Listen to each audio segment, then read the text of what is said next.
Hey guys, what's going on? Welcome back to the channel. If you're new here, my name is Bill. Definitely look over here and hit that subscribe button if you're interested in what you see in today's video. So let me bring up to speed with what's going on around here. With the coronavirus, everything is being shut down, unfortunately.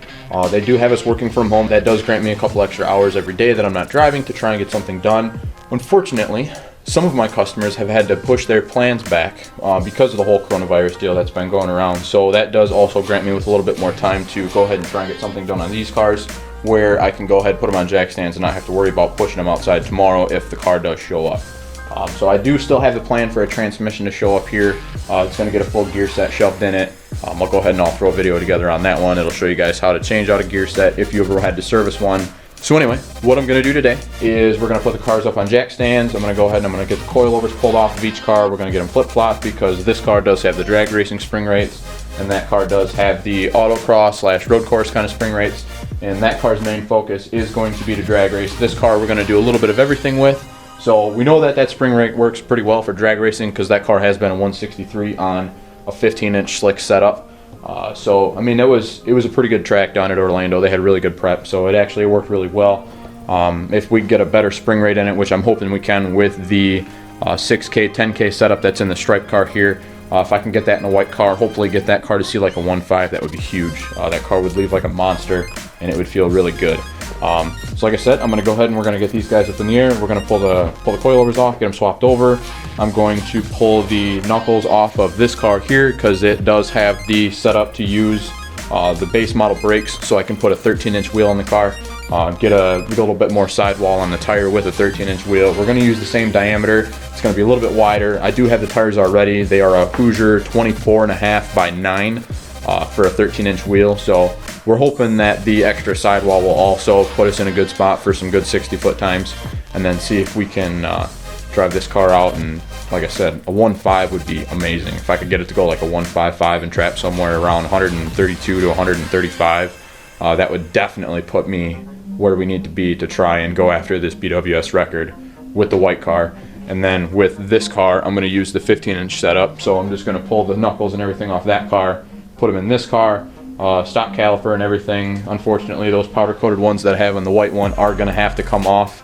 They will not be able to work with the 13-inch brakes, and that color doesn't really do anything with this car here, so they're just going to get put on the shelf for now. But yeah, I'm going to go ahead. We're going to go ahead and put this on a time-lapse kind of deal, and I'm going to go ahead and get some work going on these guys. I'm going to queue up my cool YouTube playlist that I got here and see if I can get something done and take advantage of all this time that I got at home now. Also, my camera batteries did die a couple times throughout that process. I'm not sure when they died and how much got missed in the footage, but like I said, I'm going to go ahead and I'm going to time lapse and crunch it all together. Hopefully we'll make that part of the video. Like I said, it's 2 hours. If we cut it down to 10, so 2 hours would be 120 minutes. It'd make it 12 minutes if I did it by 10. So yeah, it'd be probably pretty close to that, maybe 7 or 8 minutes maybe worth of footage. So I'll compress that as much as I can. We'll throw some pretty cool music behind it. But yeah. So sorry about that, guys. If anybody was looking at seeing the whole job from start to finish, it might get cut off. You might have missed. I don't even know, to be honest with you. I had the music up and I never heard the camera beep to tell me that it was dying. So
Alright guys, so I had about 2 hours into pulling the suspension off the white car, pulling the suspension out of the striped car, go ahead and flipping them. I also got the spindles out of the striped car ready to knock the bearings out. And then we can hopefully get those guys powder coated, get new bearings, new ARP studs, put those in white rice, and then I will pull the spindles that are out of white rice, put new bearings in those, and then stuff them into Rice Car 2.0 here in the striped car. But, so like I said, I only had a couple hours into swapping that whole suspension. I expected it to take a little bit longer than that. So I have some extra time out here, so I think I'm gonna end up doing, I'm gonna go ahead and I'm gonna pull the fuel tank out of the striped car here. It does have a sump tank in it. I'm gonna use a stock style system now. I'm not gonna use the big Magna fuel that I had because we're not looking to make the big number that I was going to go for before. I was going to use a 3582R on the car, and then I decided I didn't really want the hassle of going to a big high horsepower car, having to maintain it, and then trying to build a Nova at the same time when I get ready for it. So we're just, like I said in previous videos before, and I've mentioned it many times, we're just going to do the big wheel stock turbo with this car, built bottom end with some nitrous, have a little bit of fun with it, and have a bit more reliability. And then with the white car, we're gonna go with the big wheel stock turbo, obviously the newest offering from Turbo Bay. And then we're gonna try and go for the nitrous record with this car, not the pump gas record, but the just the stock turbo, no nitrous assistance record with that car. And then hopefully we can bring both of them home, and that'd be really cool because that would officially put me at the fastest Neon in Michigan that I'm aware of. I don't know if DCR still has their cars around their shop. The fastest pass that anybody knows of outside of the DCR cars in Michigan is a 1090, and that's by my buddy Earl and his Mongoose car. So we're definitely trying to go faster than that 1090 with both of these cars. With this one, I would need at least a 1056, I think I said it was. So I think a 1057 is the nitrous stock frame record right now, so we're going to go for that with this one.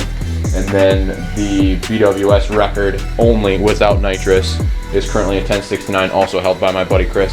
So we're gonna try and go for it with that one. But yeah, so I'm gonna go ahead, I'm gonna pull the fuel tank out of this car and keep going. I guess I got some motivation, the garage is warmed up, and I got some time I could kill, so we're just gonna take advantage of whatever we can here before I go inside and start editing these videos for you guys. So yeah, just hang with me here and we're gonna go ahead and keep working.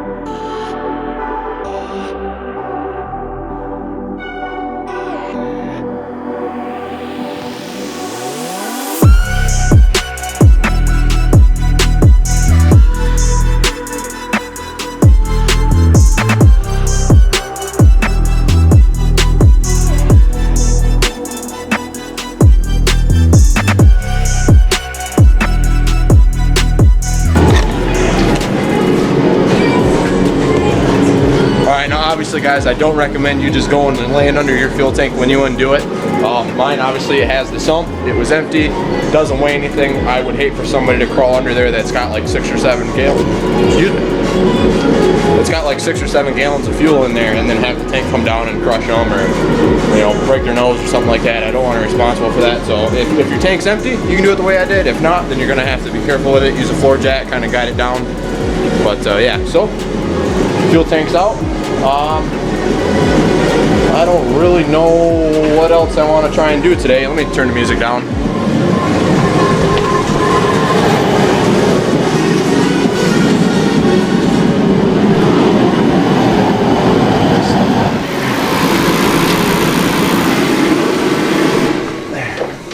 Quiet it down a little bit. But yeah, got the fuel tank out. Like I said, definitely don't recommend just laying under the tank. Only reason I did it, I knew mine was empty. I guess if your tank is empty, you can do the same thing if you want to. There was a hose that hooks up here that I didn't have to undo, I already did. This is one that goes to the filler neck. There's a line that hooks into this that goes into the vent valve, which is, it's right here actually. So this hose right here, I don't know if you can see it, goes over the body. And there's another hard line that hooks into that goes to the T-fitting here. Like I said, that's for the breather on the filler neck. But yeah, I'm gonna sell that tank, so if you know anybody looking for a sump tank, I'm not gonna have any use for it anymore. I think it's I don't see a name. Thought it was a Hallman or something like that, but I don't see any etching or anything cast into it, so I guess it could be anybody at this point. But it is a Dash 10, it is Vuitton seal, it is alcohol safe. There was ethanol in this tank. Guy used it and drove it for I think 5,000 or 6,000 miles and it never leaked, so it should definitely be okay to use there if anybody's looking for one. So yeah, I think that's about all I'm gonna do today. I'm gonna go ahead and get everything kind of cleaned up here a little bit, go inside, start editing I'm gonna go inside, start editing these videos, get everything cleaned up out here first, and then yeah, so definitely thanks for checking in today, guys. I don't know if you hung in this long to watch me kind of just mess around and pull all those suspension parts apart or not, but if you did, definitely appreciate it. You know, definitely give me a subscribe on the channel. Every second you watch, every like that you leave on my videos, every comment that you leave, looking for feedback or anything like that, it definitely goes towards supporting what we do. Whatever that is. I mean, it's anybody, if you're watching any of their YouTube channels, you know, interacting with the videos is definitely what helps us out. But yeah, definitely guys, if you haven't already, hit that subscribe button, check out our Instagram, check out our Facebook, links are in the description. Definitely hit that subscribe button over here, guys. I do appreciate it, and we'll definitely see you guys at the track, and you have yourself a good one. Thanks.